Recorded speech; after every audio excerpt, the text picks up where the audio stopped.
Since 2012, steps began to be taken to find a successor global development framework to advance the agenda beyond 2015.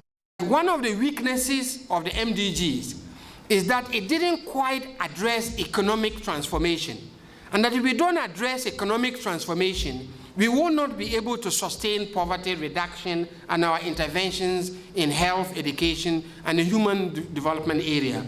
The Sustainable Development Goals, a proposed set of targets relating to future international development, were suggested to replace the Millennium Development Goals and are expected to be adopted by the UN General Assembly in September 2015. But the good thing about the Sustainable Development Goals, vis-a-vis the Millennium Development Goals, was that we the 193 nations, were given the opportunity to actually contribute, because we're already thinking about how we can localize the SDGs.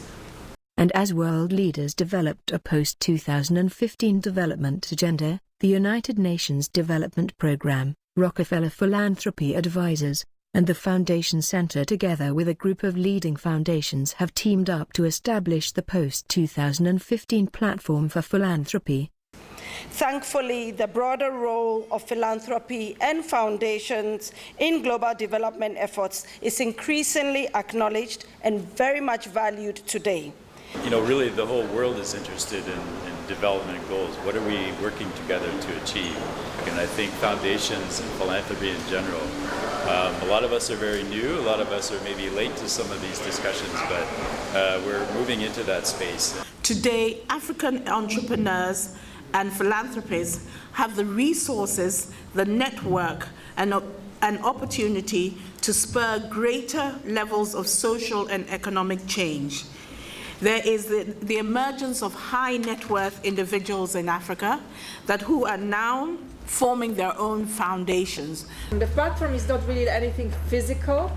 What we want to do by the end of 2 years, we want to say that the government of Ghana and philanthropy have a strong understanding of and institutional ways of working with each other. It makes sense dealing with such institutionalized body, synergizing efforts, but if you don't know what people are doing, how can you do that?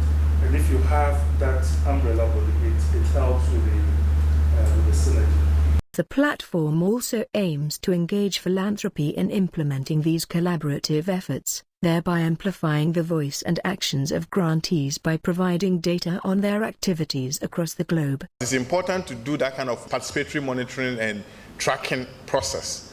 Therefore, how do you bring the indicators down to the level of the beneficiaries, so that when you need information, they can also contribute to tell you that we have achieved this, we have achieved that, and we have achieved that.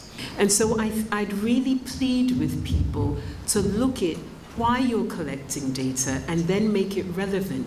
And also for all of us in the philanthropic sector to understand that sometimes the impacts that we're looking for are not countable. They're not easily found in numbers. We have been operating in Ghana for over 25 years, and we see a huge opportunity in achieving universal access to safe and sustainable water supply. With the Sustainable Development Goals are very much in sync with our priorities here in Ghana. We found in the 17 development goals that key in with our priorities. The foundation is very keen on building partnership across philanthropic sectors to advance global development, especially in the critical areas of building inclusive societies and ensuring that inequality in the world, which is the major 21st century challenge that we're dealing with today, is minimized. In all this, what is it that the government of Ghana is expected to do at this game-changing time?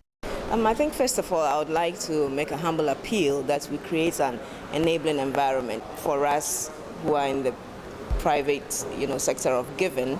We are also happy to learn that the National Development Planning Commission is on board. Ghana runs a decentralized planning system with the cross-sectoral planning groups.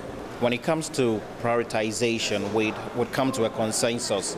So we'd have government, academia, civil society, all coming together to look at our current situation, what our aspirations are as a country, and how do we get there?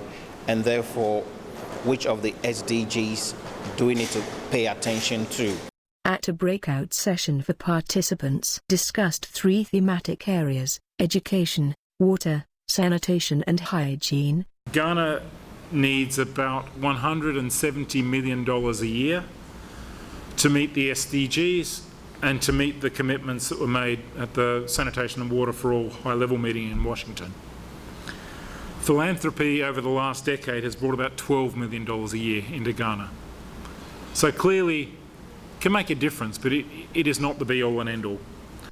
UNDP Country Director Dominic Sam is confident that the strong resolve of the Government of Ghana, the NDPC, and the level of commitment of philanthropy and CSOs show that the conversation started here will form an integral part of the implementation framework of the SDGs. We're looking much more at philanthropy and strategic investments, really as platforms that can help us match up to the challenges that the implementation of these ambitious goals would require. I think now we have the matching orders. We hear loud and clear to make sure that we move forward this initiative.